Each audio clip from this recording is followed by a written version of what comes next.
I guess we didn't use this. Okay. 200. 200? Okay, we got to vote for 200. This wasn't accurate. Any other votes? Stand with the 200. I think 200 is... Wow, you got a few votes for 200. Is that going to be funny if you're all wrong? Yep. Could be, potentially. Don't say my name when my niece is listening in. I see. Okay. All right. Let's see. So I have 386, Bob. Vav, right? Is that where? Is that what? Is that our? Is that everyone's assessment here? Vav. I think Bob so. on 200, yeah. Vahine on 200. Okay. All right. So we are in Chelik Gimel, Perek Beis. We're up to Eis Vav. Okay. So in the English ones that you guys have, it's page 200, 201. All right. And in mine, it is 386. It starts with Vahine, it's in the Paula. Yeah. Vihine hadavar yedua. Okay. All right. So what we've been talking about has been the idea that Hashem. Oh, let me record. Oh, we are recording. Okay. The idea that Hashem created a system through which the world functions, and this system is made up of basically the chain that the Shefa travels through. It starts from Hashem himself, and then it travels down through the Koiches, and then from there down through the various Malachim, Silver Chevy. No. So through the various Malachim, and then eventually down to here. So we said that that system is what's used for everything. And then we said that there are built into this system, Hashem created opportunities for bypassing the standards of nature, and that through these different ways of doing it, a person is able to circumvent nature and the laws that govern the physical world. And we said that comes with limitations and boundaries, and it only works in certain circumstances and only to certain extents, and that's really what we've been talking about. So we said that the form that he's talking about currently, through which a person can accomplish this, is by saying Hashem's name that relates to that particular power. So Hashem created, let's say someone wants to circumvent time. So there's a certain name of Hashem that is designated as the one that has the power over time, and the particular koiches and malachim that are related to that they all get their power from that name. And if a person knows what he's doing, and he does it right, he's able to utter that name with whatever needs to come along with that, and they can then be granted access to time, basically, to the point that they don't need to be bound by time any longer, at least for, the time being, so to speak. Okay, so he's going to get a little bit further into this idea right now. So here we go. Vav, v'hine, hadavar yedua. Okay? Hadavar yedua, it is well known. Even though this works as one general idea, Dahainu, meaning hayetzia meguli hatava, the ability to be able to leave the confines of the world of nature. Are we out of books? You need another book? Okay. You got it on your phone? Okay. To be able to leave the confines of nature through this system. The details of this process are many. Based on the system that's already in place for the physical realm and all of their different boundaries, and the process that's already in place of the world of nature, as we call it, that entire process is going to impede, so to speak, anyone who's trying to circumvent it. So in order to circumvent it, you have to be able to access whatever access that is through all of those systems. So if there's a particular system in nature, let's say the laws of physics, right? So if that particular system has 1,000 steps in it, so in order to be able to beat that system, you need to get to a power that's strong enough to beat all 1,000 steps. So every part of nature that you're trying to get by, or get around, or get through, is going to require a different power access point in the beginning in the names of Hashem in order to be able to do that.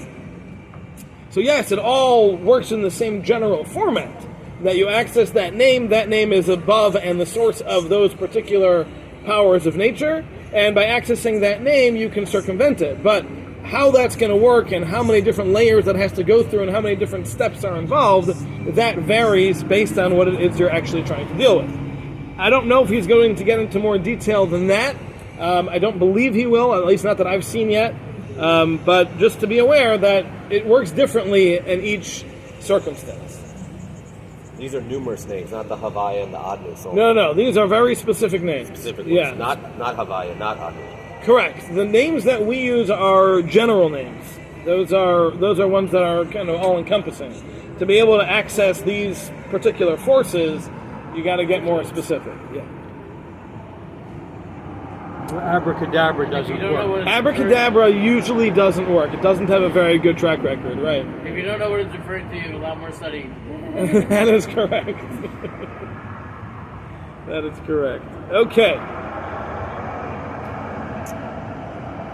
Okay, so kikifi ma sheteva hanimtzai sidron noisin, because based on the way the nature of whatever it is that you're dealing with, of every single thing, is set up and designed, the way it's organized, so too will that many parts and pieces of the upper powers, which are the sources of these lower powers, they also need to have corresponding, power sources for them to be able to work. So for just a very simple example, in order for this plant to be here, there needs to be all sorts of different parts and pieces that come into play. One thing is going to give it its color, one thing is going to give it its vitality, one thing is going to give it its sustainability, one thing is going to give it its ability to grow, right? Each one's going to be its texture. Like each different part that goes into the makeup of anything that exists, it comes from somewhere else. So all of those different things have to come together. So in order to, again, circumvent any area of the natural world, you have to be able to access the powers that are the sources of all those different parts and pieces that come into play. So kafizeh, based on all these number of parts, yirbu prateas karot ne'ehem, you will have to increase the different number of mentionings of Hashem's name, or whatever those mentionings are, and all the different circumstances that need to come along with it. Okay?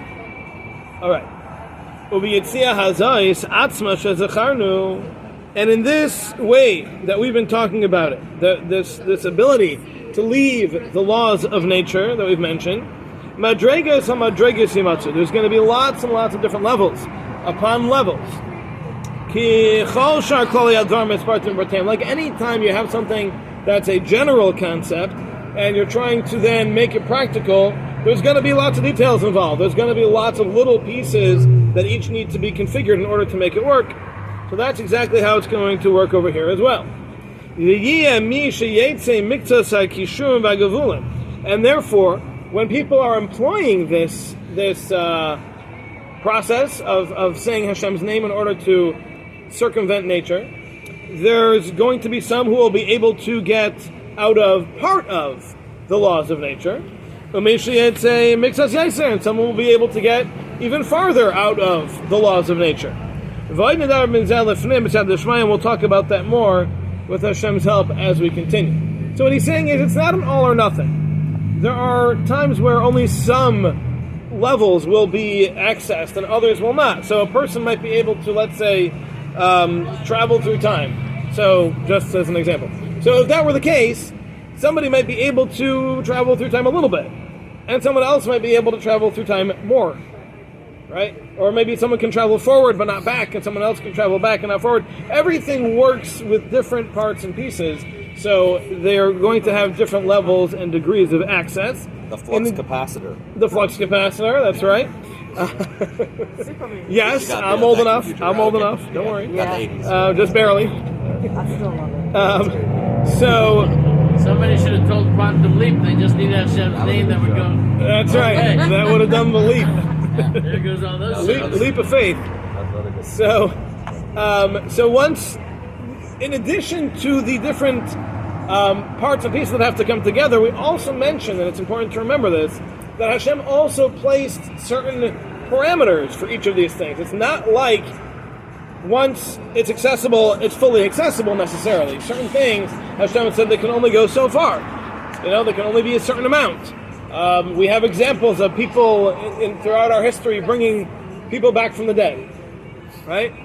And yet we only find one time that a whole group of people was brought back, right? Because only certain times there was the ability to bring one person back, and certain times the ability was given for more, based on what was necessary at the time. So And that only lasted for a little bit, maybe. exactly, and even that wasn't long lasting necessarily, right? So there's lots of parameters that Hashem puts into these things. He doesn't just make them necessarily full access. Go ahead, do what you want. It doesn't necessarily work that way. Okay. All right, are we good here? Yeah? Okay. Next, Zion. V'hine. Al Yisayid Hazeh, l'chaim. Al Yisayid Hazeh, Oymed, Hi Matzeh HaYachilis L'Adam L'Shtamesh, B'nimtzoyes V'Shimesh HaRuchim. Based on this same system, a person has the capability of using physical things in spiritual ways, as we mentioned earlier. Which is kind of how we started this whole idea. And a person can do great and powerful things, which would not be possible within the laws of nature. People can do superhuman things. People can do things that defy the laws of nature, even the actual laws of physics and time and things like that. Those things can be pushed aside and can be circumvented. And this can be done through physical things. We mentioned that previously, that we had certain times where something... actually, we didn't even mention it here. I mentioned this in my Tuesday night class. The Medrash talks about how sometimes physical things can be imbued with spiritual properties. And an example of this was when Elisha sent his servant, Gehazi, to go revive a child who had died by giving him a staff. And the staff itself would have been able to revive the child, because he was able to infuse the staff with that ability. It had nothing to do with Gehazi, it had nothing to do with the stick itself, it was just a stick. But Elisha was able to infuse it with an ability to revive the dead. So we were learning about this in Bereshit because we're talking about Noah's Ark, which also, the Medrash says, was also similar to that, in that it was not just a physical boat that was able to protect, right? It had a spiritual element that kept it protected in many, many different ways from different influences, and it had a lot more symbolism than simply being a covered boat. So that's kind of what he's hinting at over here too, that the physical things that exist can be infused with spiritual properties. And then they can act in supernatural ways. Vizeh, and this is Kini Adam Baruch Hu Heichin Sidrei Hametziu Uyos V'Chananu Yosehem Azadar. That Hashem designed all of creation, everything that exists in the world, and the way they're all established. Al-Zahadarach, on the following way, the following system, Shekulam Niksharim Zebazeh. Everything is interconnected. Everything that exists is connected to everything else that exists. There is a web that relates and connects everything in existence. V'kulam tluyim b'hashpa'a Yosef Yisbarach Shemayim Shezacharnu. And everything, in order to exist, and to continue to exist, and to function in the way it needs to function, all uses the hashpa'a, again, the shefa that Hashem sends down to these various things. Ba'ifin, in the way that kishetimoshech achas min hashpais ayidei azkaras acham mishmai tzvit shmai, that when one of these hashpais, a shefa, comes down into the world through mentioning one of Hashem's names, as we've mentioned, that will be able to create the desired effect all the way down through the entire system. Meaning, let's say someone's going to use Hashem's name to bring someone back to life, right? That is going to have lots and lots and lots of different parts and pieces that are going to be affected by it.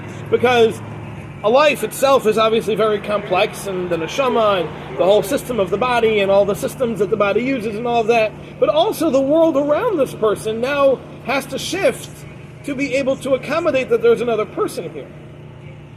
Right? If there's no one somewhere, that somewhere is going to be different than there are people there. Right? Because again, everything's interconnected, everything's intertwined. So if there's another person in the world, just theoretically speaking, there has to be a certain amount of more oxygen in the world, and there has to be a certain amount of more food in the world, more vegetation, and then people to interact with, and people who he's going to interact with in the future, and the all the different parts and pieces that come into play for the duration of this person's life all have to be put into play now. Right? So you think it's just a simple thing. Okay, you bring somebody back to life, right? Easy, right? But you don't realize there's so much more that goes into it, because now there's an entire world that has this person's whole lifetime to adjust to. And that could be everything, because everything is interconnected with everything else. So bringing one person into the world, we're talking about major changes for the whole world. Everything is affected. We talk about the butterfly effect, right? This is, in a much deeper sense, exactly what we're talking about. So he's saying that Hashem designed it in a way that even when a person is given the ability to change nature, all of the different parts and pieces of the world are all going to be affected by that, and he's still given the power to do that. And everything will work out. Hashem rearranges everything to make it work. So when a person has this ability, they should realize there's a lot going on. Yes? Okay, so I'm still confused about his question about, because there's, Hashem has 72 names. So yeah. Are these the different names that we're talking about? Okay, so where do you get that from, that Hashem has 72 names? I've just heard it in a lot of places. Okay, so I'm not familiar. Okay. Hashem does have a name that's 72 letters. That's well known. I don't know about the 72 names things, but I'm pretty confident that any characterization of names is probably still categories of names. It's probably not definitive items. So, Hashem may have a name Yud-Kei Vav-Kei, but Yud-Kei Vav-Kei has within it a number of names. Right. Yud and the Hey is one name, Yud-Kei, Yud, and then a double Hey is a name, and then Yud-Hey Vav is a name, right? So there are different combinations even within the names. So I don't know that particular number, but whatever it is, every aspect of the universe has a name that powers it. Now, there could be one name that powers 1,000 aspects, or 1,000,000 aspects, or 10 billion aspects, I don't know. But in order to access these things, you have to know which names connect to what.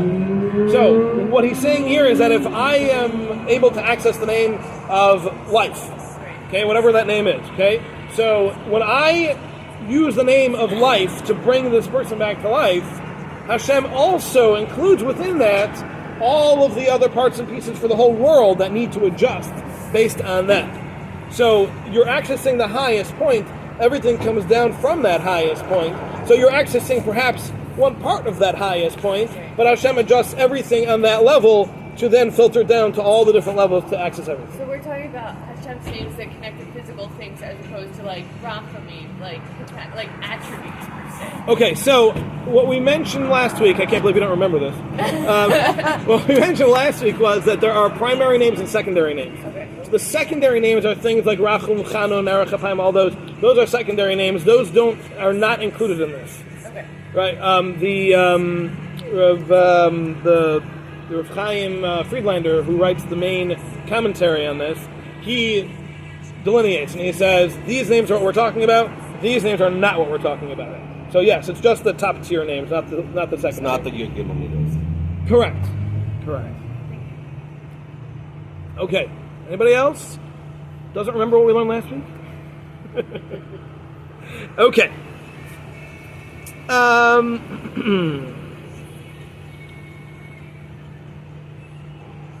Okay. Kihine. Hu yizbar shemayim matzeh l'kayr v'yaseh Hashem. Because Hashem will be found for those who call His name with that particular name. As we mentioned, this is all learned from the verse that says,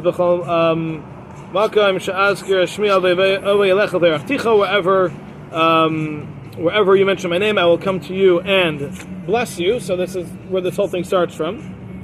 So Hashem will be there for that person who calls this name appropriately, the way Hashem designed it and arranged it and wants it to be. And Hashem will shine that light for this person, and He will send down the shefa for this person to accomplish whatever it is that they're trying to accomplish. That this entire reality that He's trying to make happen is all based on that point. Hashem will make that point shine and do this person's bidding, whatever it is that he's seeking to achieve. All the way down through the whole process until it gets down to the physical manifestation of this power. Okay? Now, however, water drinkers here? Yes. Yeah. Right next to you. Amnam is the water drinker's turn for L'chaim. Quick question: Yes. as it's cascading down, Yes. then so the primary name, whatever it may be, One of the guys. does that primary name, as it is going through the various stratas or levels or tiers, does it change, or does that primary name, as it's cascading down, No, remain the same? name doesn't change. What happens is the name is the way of accessing the PowerPoint. The PowerPoint sends things down, so the name stays. And the shefa The shefa comes down from that power. The name is just the way of accessing it. I mean, I have another question, but I don't even know if he touches on this. So it's not important. I mean, it's important. Of course, it's important. If he accesses the name, and then the shefa comes down, Yes. and the shefa has to go through these screens, if you will, these Yes. filters, which the spheros or whatever, or the alamos and the spheros, Whatever, the malachim. the malachim, and then What he's mentioned. Right. Okay. So each level, well, the malachim are in a certain olam. The malachim are each in different worlds. Olamos, Yes, right. correct. And then from the malachim, is it he doesn't go into various spheros because ultimately a malach does a malach. This is my question.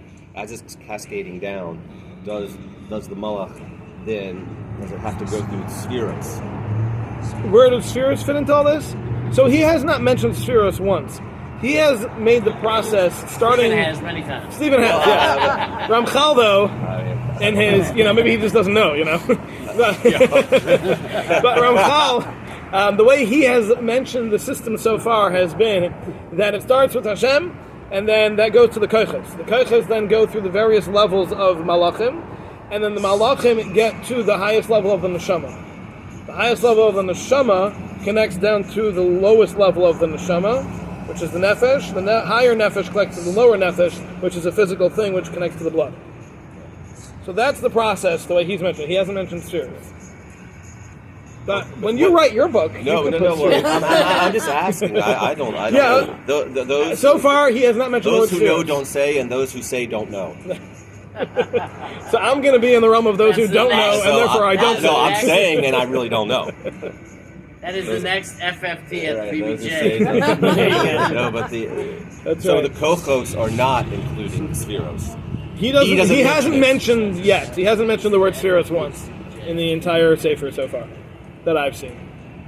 I may have missed it. So far, I haven't seen it. And we're still only talking about only certain people being able to access all this. So this wouldn't refer Correct. to us. Because Correct. if we want to achieve something, but we don't know the right name. Yeah, or the no. right- And he's this going is to get into that more. That this is not just open access for anybody who wants. Go ahead, just say a name and poof.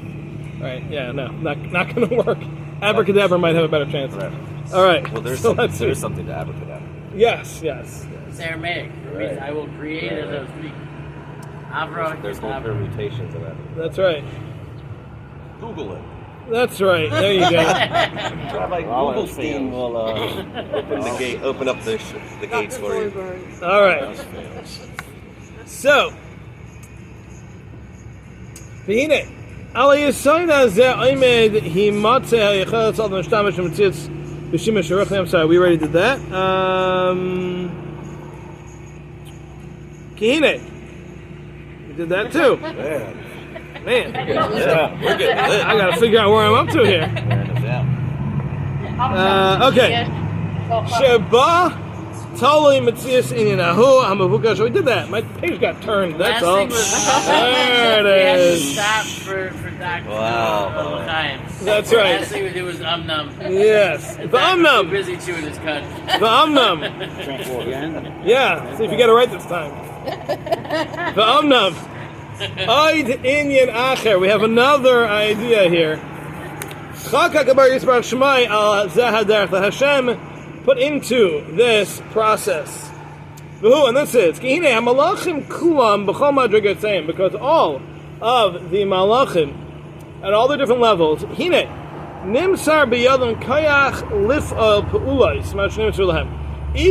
of the malachim at each level is given a particular ability to do what it needs to do for its job. And they're not working constantly. Everyone has its moment that it needs to do its thing, but it's not a constant process. But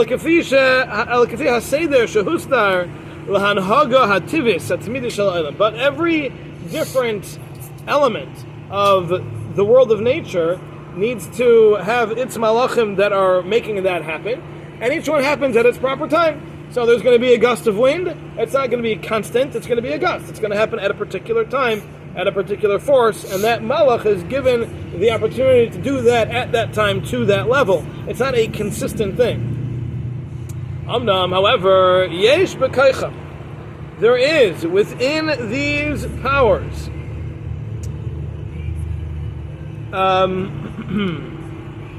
she'yachayim lifal mimina pa'ula ahi the ability to do more than what they normally do, and more with more strength and power, more so than what they normally do. And with this way, this is how many times we have the idea of miracles and wonders that will be something new in the world that Hashem wants to happen when Hashem wants it to happen. So what he's saying is that many times miracles that happen are happening through the same channels as nature. Same malachim, same kaichai, same system. But the malach, let's say for example, over the wind, he normally uses, from 0 to 80. That's his normal range of use. But one time Hashem might say a nace needs to happen, and he's going to use 300. But he has it in him. He has that ability. He just doesn't normally use it because it's not what he's supposed to be doing at the time. But there will come a time where that needs to happen, and it's going to do something out of the ordinary, but again, it's still using that same system that's always being used. Okay? You're saying a hurricane is nature. In other words, it's using part of... That's probably not in the category of miracle, correct. Because that's still within the world of nature that, scientists think they can understand. So that's kind of in the world of nature. But there will be times where, for example, the wind that blew the locust into Egypt and then out, that wasn't the normal wind. No nature is going to be able to explain that, right?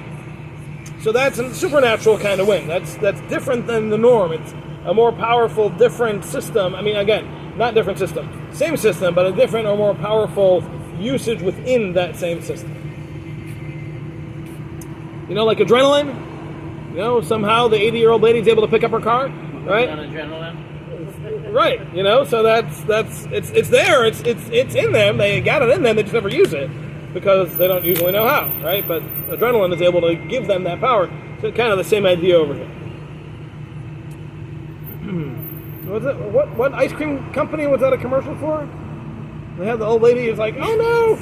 and she's like dodging through, and then lifts up her car with one hand and picks up the tub of ice cream that rolled under the wheel or something. I don't remember which one that was. But. I know they used to have a commercial like that for cheese. Ah, the power of cheese. That's right. That's right. Okay. V'amnam. Forget it. You're fired. You can't bring water to this class anymore. Ratza Adem Baruch Hu. V'nasan kavod l'shmai. But Hashem wanted, and he is creating an honor for his name. Sheyuzkar ala malachim. L'fi seder shesida, that when the name is mentioned to these malachim based on the order that they are ordered in, dahainu al malachet pu'ula achas, meaning for the malachim of a particular action that needs to happen, Hashem shenis yachas le'yizrach shmai, the name that Hashem incorporated or associated with al shem ha'ashpa'ah sheba nitla inyanahu kulai, that name that the shefa for that particular concept is rooted in, hina yuchrach hamalach lifla ba'isei koyach hayaser, then that malach will be forced to act with a more powerful way than it normally does. Nimser b'yad l'ayitza pa'ula, that power that's given over to it for that particular action, kifi ma sheyachrichehu hamazkir es Hashem alav, based on what the person who's mentioning the name will force it to do. So basically, what it's saying is that mankind has the ability to bring the malachim under their jurisdiction. So a person who is, again, familiar with the system of names is able to mention a name that is on top of a particular malach, or a system of malachim, more accurately, and force it to do his bidding. And that's how it works. Okay, so v'nimtzu. So it comes out. We find, based on all of this, we have two roots, two systems here that are in play. The first is mentioning Hashem's name.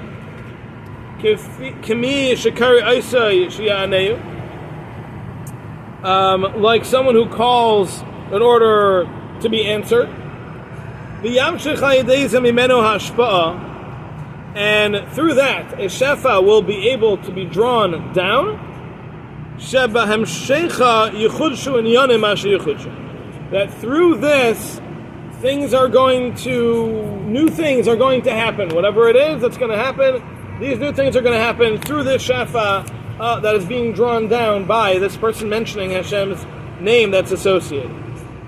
V'hasheni, and the second system is hachriach es hamalachim, is forcing the malachim to do the person's bidding through Hashem's name. That they should do what's within their ability to do more than what they would normally be accustomed to do. Yes? So, using the same name depending on the intention, it would be either the first or second, or they're different names depending on if you're trying to invoke from Hashem or from the angel? I don't know. Okay. I don't know. I think he's going to continue to describe this as we continue. From what I've seen yet, he hasn't really gotten into it, but it almost sounds like what you're saying. But we'll see. Let's continue a little bit, and we'll see how he words it. So basically, two systems: either through Hashem directly, so to speak, or through the malachim and kind of coercing the malachim to do your bidding. Those are the two systems. V'amnam.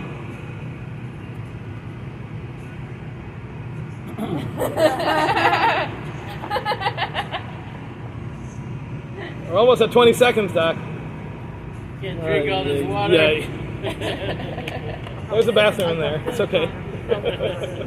What is he supposed to be with for 20 seconds? It's supposed to be immediately, like, for those who are awake and paying attention. I'm not. There we go. All right. Finally got it.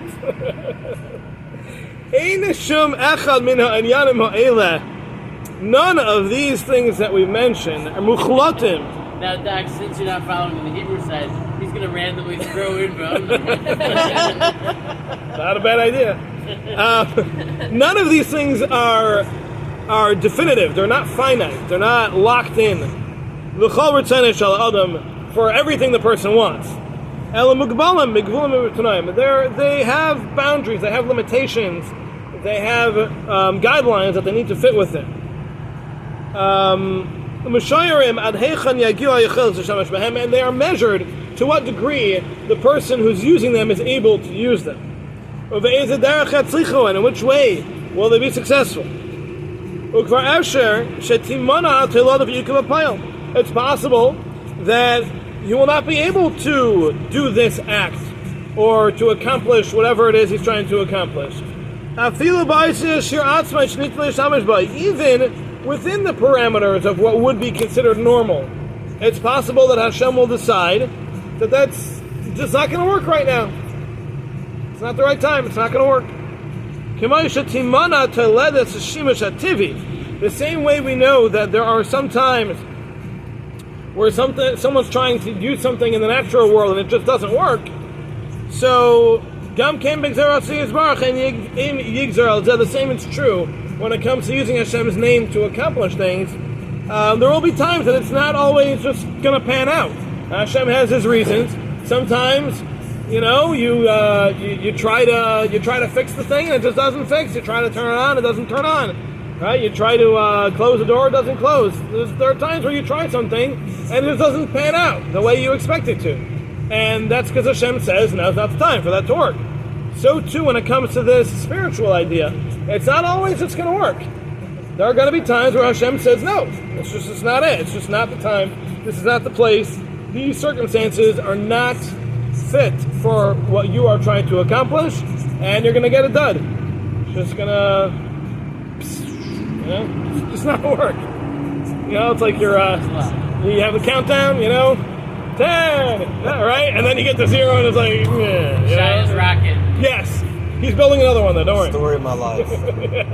So, it can happen, because Hashem decides, it's just not the time.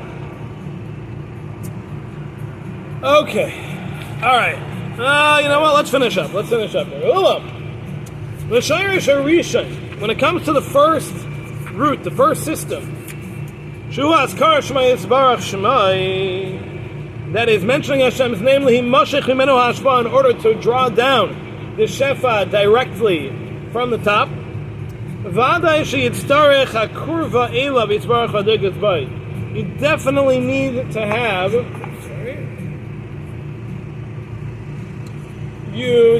need to have a closeness to Hashem and a connection to Him. And the more a person does this, meaning the closer he is, the more connected a person is to Hashem,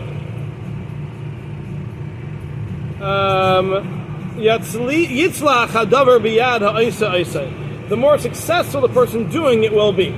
So the closer a person is to Hashem, the more successful they will be in accomplishing this feat that they are trying to accomplish by mentioning His name. And the less a person is connected to Hashem, it will be more difficult for him to accomplish the goal that he's trying to accomplish by mentioning Hashem's name. However, when it comes to using the second method of going through the malachim, then you don't need this connection to Hashem so much. It's not really connected to that. Even though it's not going to help him, because the power for all these malachim is still rooted within Hashem's names, and they are going to be forced to do whatever is being told for them to do. And they too will become like regular physical tools that the person who's using them, if they get access to them, they can use them just like you'd use a fork. It will work the same way. As long as you're using them appropriately. So what he's saying here is that these two different systems they have a very big difference in the degree to which Hashem needs to connect to Hashem in order to facilitate the uses. If a person wants to get the Shefa directly, they're going to have to access the highest points in the highest way. Because you're talking about getting to accessing Hashem himself almost. That requires a very close connection to Hashem. But to access the Malachim requires one level down from that. Because you don't need to get that far. You still need to access the names, but not in the same way. You only need to get to the name to the degree that you can access the Malachim, which is a lesser degree because it's levels down. So, just to give an example, let's say a person wants to access the rain. Okay? So, you can access the angel who's in charge of the rain, who might be, let's say, a level 20. Right? Or you can access Hashem, who's level 1. So to access Hashem, who's level 1, you're going to have full jurisdiction over the rain, no malachim, it's just whatever Hashem says, that's what goes. The next one, to get the malachim, it only needs to get to a level 20. So that's not as difficult to get to, but you don't have the same kind of jurisdiction that you would have if you had Hashem's name. So he's saying that the two levels, the two systems are kind of on two different levels. In order to access the higher one, you have to get there. In order to access the lowest one, you only have to get there. Are you saying the top one you get a big thunderstorm, the second one you get a drizzle? I wouldn't think that necessarily, because once you have access to the Malach, you can use it like a physical tool, but it's still going to work within the realm of what it normally does. So let's say, for example, you got the access to the Malach of the rain, you're going to get rain, but that's all you're going to get. If you got access to Hashem with the rain, then you might get like spiritual rain, or you might get like meatballs rain. You know what I mean? You know, it can work totally outside of the realm of nature entirely. But you're only given access to it based on what Hashem wants you to have access. Of course, right? So let me give you an example. So the pasuk says that the nations of the world went to Bilam, and they said, what's going on? We're seeing the world seems to be going through the process it went through when the flood happened, in the times of Noah. It's happening again. What's happening? What is going on? So Bilam said, don't worry, it's just Hashem giving the Torah to his people.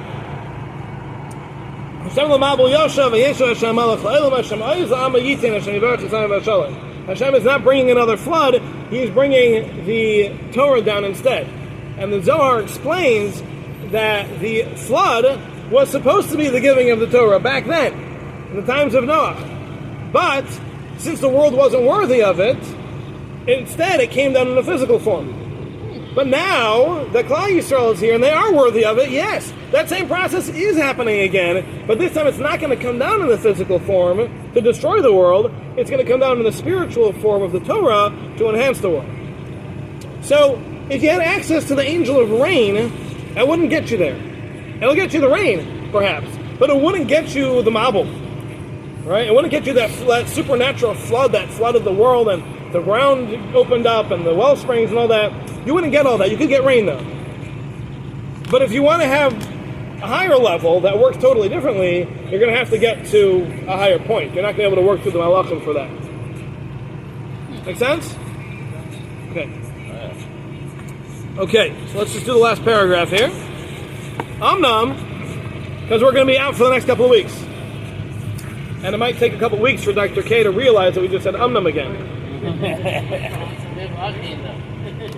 Hadavar Barer. It is.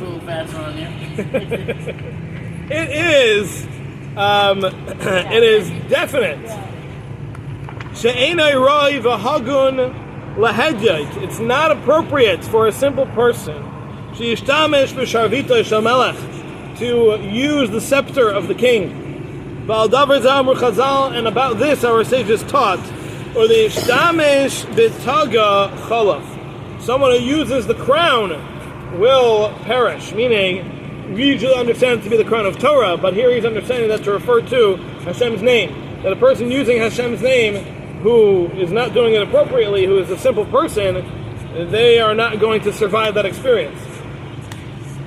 In Heter V'Davar, there is no permissibility for doing this, El L'Kdoshim HaKroivim LaYizbarach, only for the holy ones who are very close to Hashem, Udveikim by, and they cling to Him. Sheyishtamshu b'zeh l'ma sheyival mimenu Kiddush Shema Yizbarach Shema. That they will use this to bring about a Kiddush Hashem. That's the purpose of using Hashem's name, is to accomplish the sanctification of Hashem's name. That's the only way it gets to work. And doing Hashem's will, based on whatever it is that needs to be done. But outside of this, even though he won't be stopped from doing it,